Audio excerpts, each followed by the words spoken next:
Que la gracia y paz de nuestro Señor Jesucristo sea con cada uno de ustedes.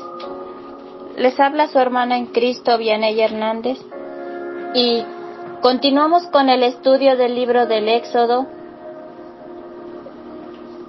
bajo el lema Jehová camina con su pueblo. Estamos en el apartado de los planos del tabernáculo y las leyes del sacerdocio, la forma correcta de acercarse a Dios y adorarlo. El día de hoy la reflexión lleva por título La mesa del pan y los materiales de la mesa. Pero antes quisiera que hiciéramos una oración para pedirle a Dios sabiduría. Eterno y buen Padre Celestial, Creador del cielo, de la tierra, dueño y sustentador de todas las cosas, todo cuanto existe y cada uno de nosotros. Te damos las gracias porque nos das la vida, pero no queremos, Señor, pasar este momento sin antes pedir tu dirección, tu sabiduría, y que seas quien tome el control de las palabras, Padre Celestial, quien tomes el control de tu sierva, Señor, de todo lo que ha de hablar, de todo lo que ha de expresar, porque sabemos que no es palabra mía, sino es palabra tuya. Pero que de la misma manera seas con cada una de las personas que ha de escuchar este mensaje, que pueda ser de edificación y de bendición para sus vidas, que puedas llenarle, Señor, de sabiduría, y que nos puedas permitir, Padre eterno, el ser hacedores de tu palabra. Que pongamos por obra, Padre, todo lo que tú nos presentas, todo lo que nos das. Señor, dirige esta reflexión, Padre Celestial, te lo pedimos, en el precioso, divino y santo nombre de nuestro Señor Jesucristo. Amén.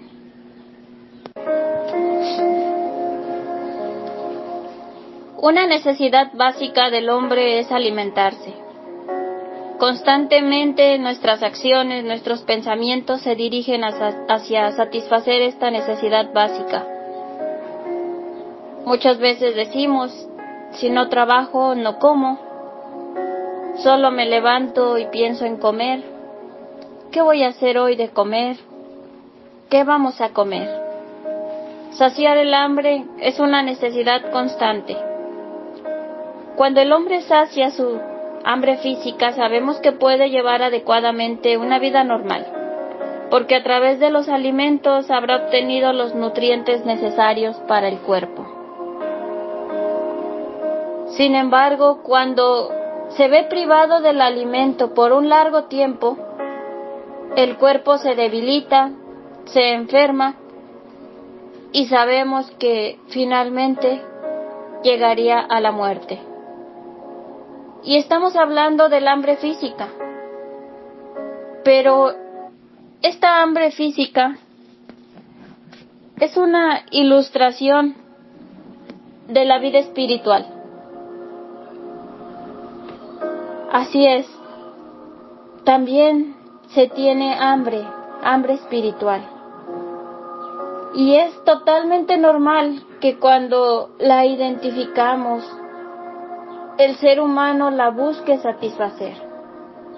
Eso es totalmente natural, el satisfacer esa hambre espiritual. Lo que no se vuelve normal es cuando la intentamos satisfacer con lo que nos ofrece el mundo. Y sabemos que ¿qué es lo que nos ofrece el mundo para llenar esos vacíos? Nos ofrece fiestas, y hemos escuchado muchos testimonios de personas que van a una fiesta y disfrutan el momento, entre comillas, pero cuando llegan se sienten igual o más vacías que antes. Y así con diferentes formas de llenar estos vacíos, esta hambre. Por ejemplo,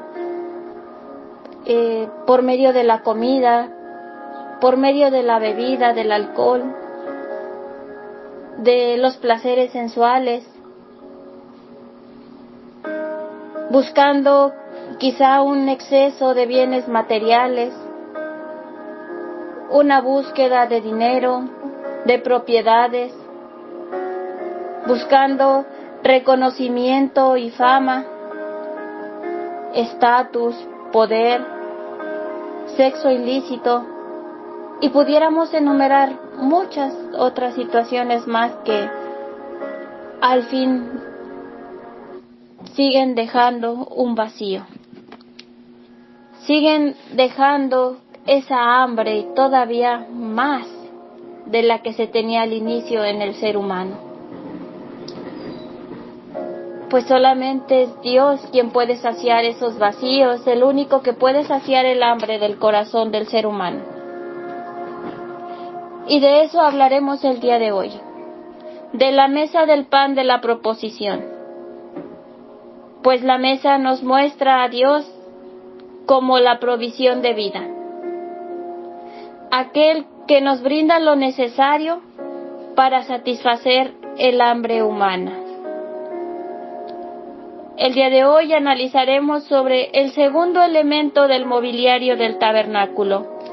El día de ayer vimos sobre el arca y el día de hoy vamos a ver sobre la mesa para el pan de la proposición. Y la reflexión se basa en la cita bíblica del libro de Éxodo, capítulo 25, del verso 23 al verso 30, que dice así: La mesa para el pan de la proposición. Harás asimismo una mesa de madera de acacia. Su longitud será de 2 codos y de 1 codo su anchura, y su altura de 1,5 codos. Y la cubrirás de oro puro, y le harás una cornisa de oro alrededor. Le harás también una moldura alrededor, de 1 palmo menor de anchura, y harás a la moldura una cornisa de oro alrededor.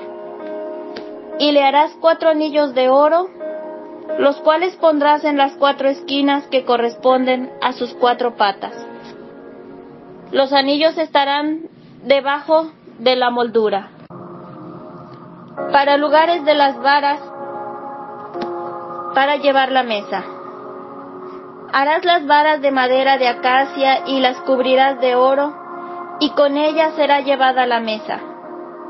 Harás también sus platos, sus cucharas, sus cubiertas y sus tazones, con que se libará de oro fino los harás. Y pondrás sobre la mesa el pan de la proposición delante de mí continuamente. Amén.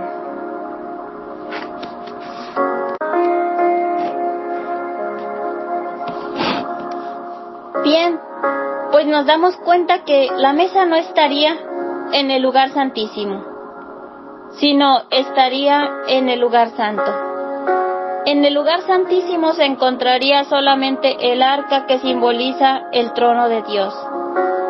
Y de la misma manera como Dios pidió que fuera hecho de oro, de la misma manera nos damos cuenta que la mesa del pan, de la misma manera pide que sea elaborada de madera y de oro, representando el oro la pureza.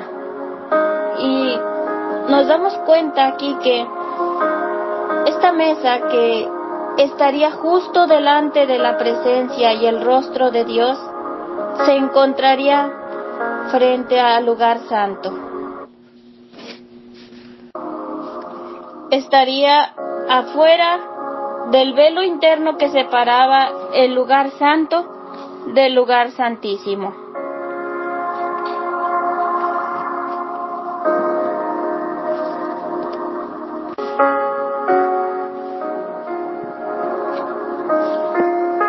La mesa dice aquí, mis hermanos, mis queridos oyentes, que debía ser diseñada de cierta manera, así como lo pidió nuestro Señor. En esta mesa era donde se ponía el pan de acción de gracias, que representaba una total dependencia de Dios. El pan, que proviene de la palabra pané, significaba el pan del rostro. ¿Y por qué era el pan del rostro? Porque el pan estaba puesto dentro de la presencia del mismísimo rostro de Dios. También significa el pan de la presencia. ¿Por qué? Porque este representa la presencia de Dios. El pan de la proposición estaba puesto en la presencia misma de Dios. El pan de la proposición, también llamado pan santo o pan sagrado, como ya lo había dicho, se ponía en esta mesa como acción de gracias y mostrando una dependencia de Dios.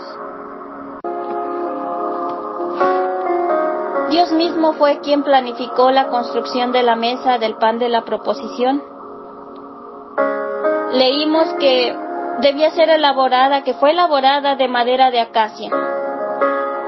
Esta madera tenía características de ser fuerte y duradera, resistente a cualquier plaga, a insectos, resistente al clima. También las medidas debían ser exactas. Las medidas convertidas a nuestro sistema actual métrico es de 0.90 metros de largo por 0.5 metros de ancho por 0.70 metros de alto. La mesa debía ser cubierta de oro puro y tendría una moldura de oro alrededor.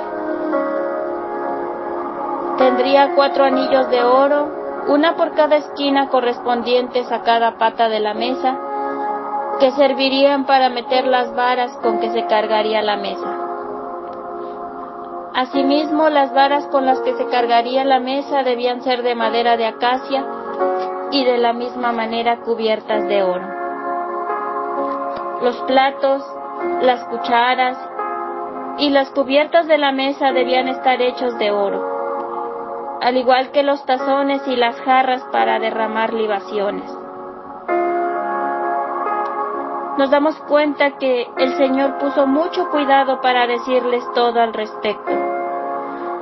No dejó nada que suplir o que arreglar a ellos, y así es el Señor. Cuida cada detalle. Es importante que nosotros manifestemos cuidado también de conservar la gloria y la honra. El propósito de la mesa era poner el pan de la proposición y presentarlo ante el rostro de Dios como ofrenda de acción de gracias. En Levítico 24, verso 5 al verso 9, nos habla sobre el pan. Y dice la palabra de Dios así: el pan de la proposición. Y tomarás flor de harina y cocerás de ella 12 tortas.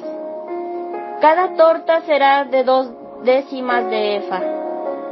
Y las pondrás en 2 hileras, 6 en cada hilera, sobre la mesa limpia delante de Jehová. Pondrás también sobre cada hilera incienso puro, y será para el pan como perfume, ofrenda encendida a Jehová. Cada día de reposo lo pondrá continuamente en orden delante de Jehová, en nombre de los hijos de Israel, como pacto perpetuo. Y será de Aarón y de sus hijos, los cuales lo comerán en lugar santo, porque es cosa muy santa para él, de las ofrendas encendidas a Jehová, por derecho perpetuo. Amén. Era necesario poner 12 tortas de pan, elaboradas de flor de harina.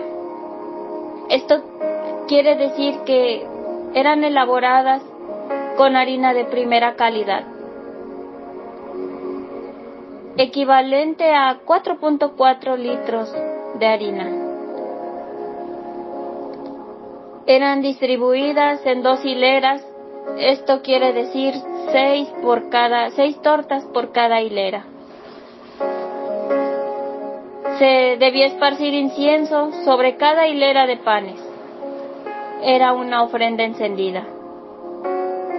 Se ponía cada día de reposo y se cambiaba cada día de reposo.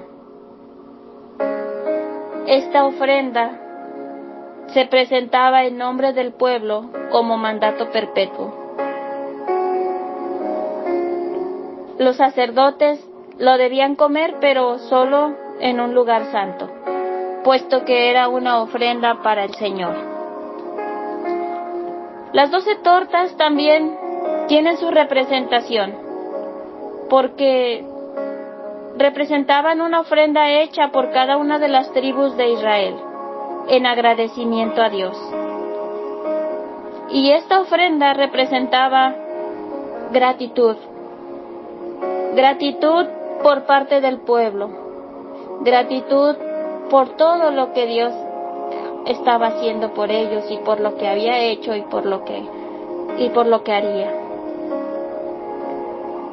También podemos darnos cuenta que esta ofrenda representaba una dependencia de Dios. Con esta ofrenda le decían al Señor que necesitaban de su provisión. Pero a su vez también representaba la confianza. Representaba una fe y esa confianza en que Dios seguiría supliendo cada necesidad.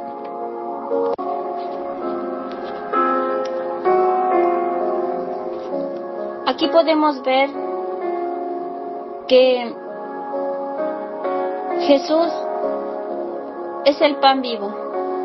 El pan de la proposición señalaba a Jesús como pan de vida. Las Escrituras declaran que Él es el pan vivo que descendió del cielo para satisfacer el hambre del alma humana. En el libro de Juan, capítulo 6, verso 58, dice: Este es el pan que descendió del cielo, no como vuestros padres comieron el maná y murieron. El que come de este pan vivirá eternamente. Amén. Y así es, Jesús es el pan de vida. El pan de la proposición señalaba a Jesús como nuestro pan de vida. Dios es el alimento que el hombre necesita. El hombre que vive fuera de la provisión y de la presencia de Dios, que intenta vivir fuera, muchas veces dice: yo hago lo que quiero, yo hago las cosas a mi manera, yo puedo solo. Pero sabemos que esto es una mentira, que solo Dios puede nutrir y satisfacer un alma hambrienta. En la introducción de la reflexión hablábamos sobre el hambre física, y hablábamos que para poder nutrirnos es necesario el comer, y que si no comemos tenemos la tendencia a morir. Y vamos a agregar también una ilustración. Hoy día estamos llenos, también contaminamos nuestra alimentación de la comida chatarra. Toda esa comida que sabemos que a nuestro cuerpo no le hace nada bien, que no le nutre, que solamente genera satisfacción en el momento, pero que si la consumimos realmente hace daño al cuerpo humano. Y esta ilustración la vamos a tomar así como la tomábamos al inicio, hablando de esa hambre espiritual. Esa hambre que mencionábamos, que el mundo, que si nosotros la buscábamos satisfacerla con lo que ofrecía el mundo, nunca se iba a llenar. Siempre habría más y más necesidad. Y lo mismo pasa con los alimentos chatarra. Se crea una dependencia, se genera una adicción, porque están diseñadas para consumirlas y para querer más y más y más. La comida chatarra hace que el cuerpo enferme, porque solamente se disfruta por un instante, pero al final no nutre. Y la comida chatarra, hablando en el aspecto espiritual, pudiera ser la lujuria. Todo esto que se ofrece hoy día en las redes sociales, tantos y tantos materiales, como videos, como pornografía, que si el ser humano la consume, jamás se va a saciar. Al contrario, va a tener cada vez más y más hambre. Otra comida chatarra de la que pudiéramos hablar es la inmoralidad. Viviendo una vida que en apariencia para mucha gente es la correcta, pero ante los ojos de Dios no lo es. La brujería. ¿Cuántas personas buscan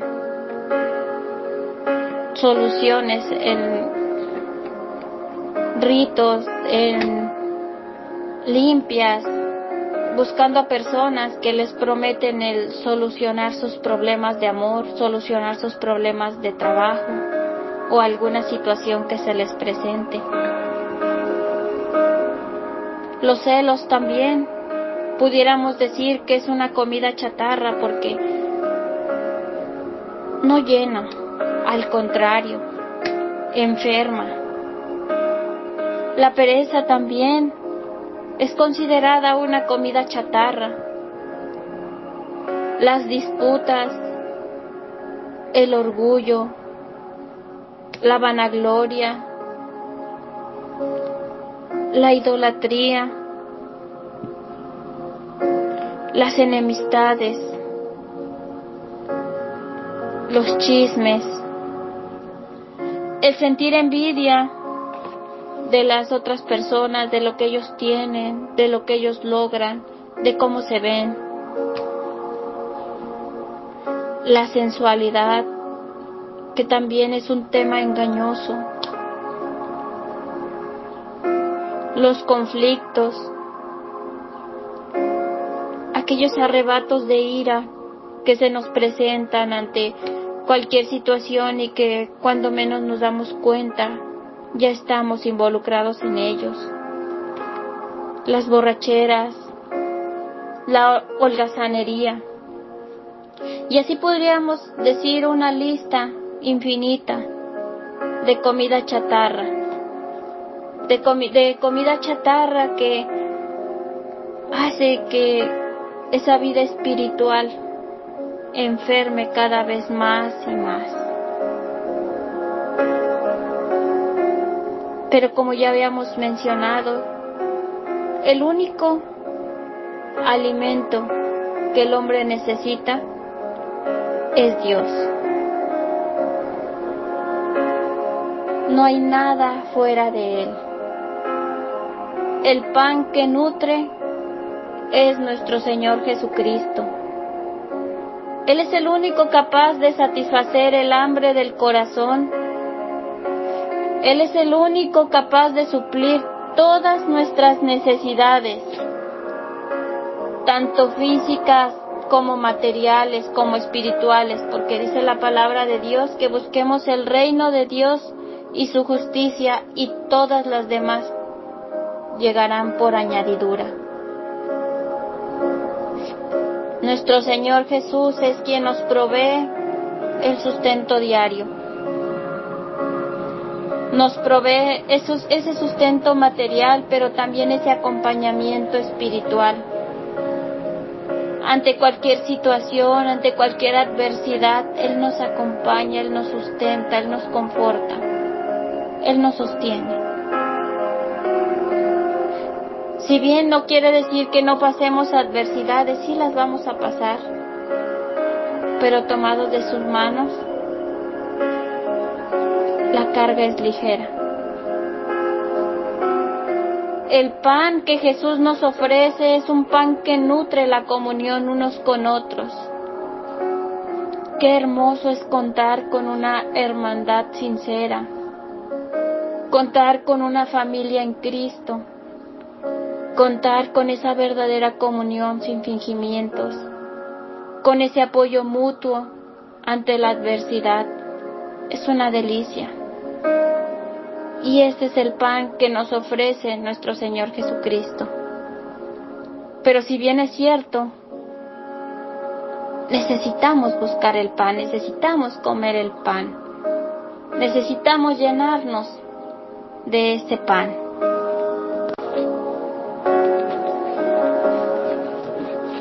Dios es el alimento que el hombre necesita. Jesús es el pan de la proposición. Él es el pan de vida. Las Escrituras declaran que Él es el pan vivo que descendió del cielo. Y Mateo 4:4 dice, Él respondió y dijo, escrito está, no solo de pan vivirá el hombre, sino de toda palabra que sale de la boca de Dios. Amén. Estimado oyente, de eso se trata la mesa del pan de la proposición. Solo Dios puede saciar el hambre del corazón humano. Él nos muestra a Dios como la provisión de vida, como aquel que nos brinda lo necesario para satisfacer toda hambre humana. Deseo que el Señor les bendiga y que la reflexión de este día sea para su gloria y para su honra. Y les voy a pedir que me acompañen en una breve oración para culminar esta reflexión. Bendito Señor, eterno Padre, hoy hemos analizado y reflexionado sobre esa hambre que caracteriza al hombre, esa hambre que a veces nos confunde y que buscamos en otro lado, buscamos en otras situaciones y en los lugares incorrectos. Y es por eso que muchas veces nada nos llena, ni aún teniendo logros personales, ni aún logrando todo lo que queremos, Padre, nos sentimos totalmente felices. No tenemos esa plenitud, pero esa plenitud la encontramos en ti. Yo sé, mi Señor, que muchos, así como yo, Padre eterno, te hemos conocido y hemos descubierto y hemos saciado esa hambre que tú, Señor, has llenado, que cada vacío has llenado en nuestro corazón, que nos has saciado y nos sigues saciando, Padre. De la misma manera pedimos, Señor, que nos sigas acompañando, que nos sigas llenando de ti, que sigas siendo nuestro pan de vida, que sigas siendo nuestro sustento, porque sin ti nada somos. De ti dependemos, Padre eterno. Y que de la misma manera el ser humano te busque y te reconozca, Padre eterno, para que ya no haya más sufrimiento, Señor, para que ya no haya más búsqueda de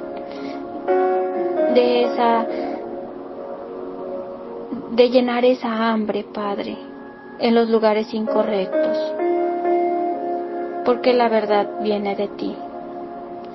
Danos, Padre celestial, la sabiduría para elegir correctamente, para vivir en obediencia y en rectitud, para no desviarnos y para no equivocarnos, Padre eterno.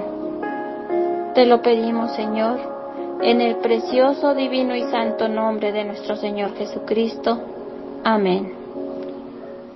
Que Dios les bendiga y que tengan un bendecido día.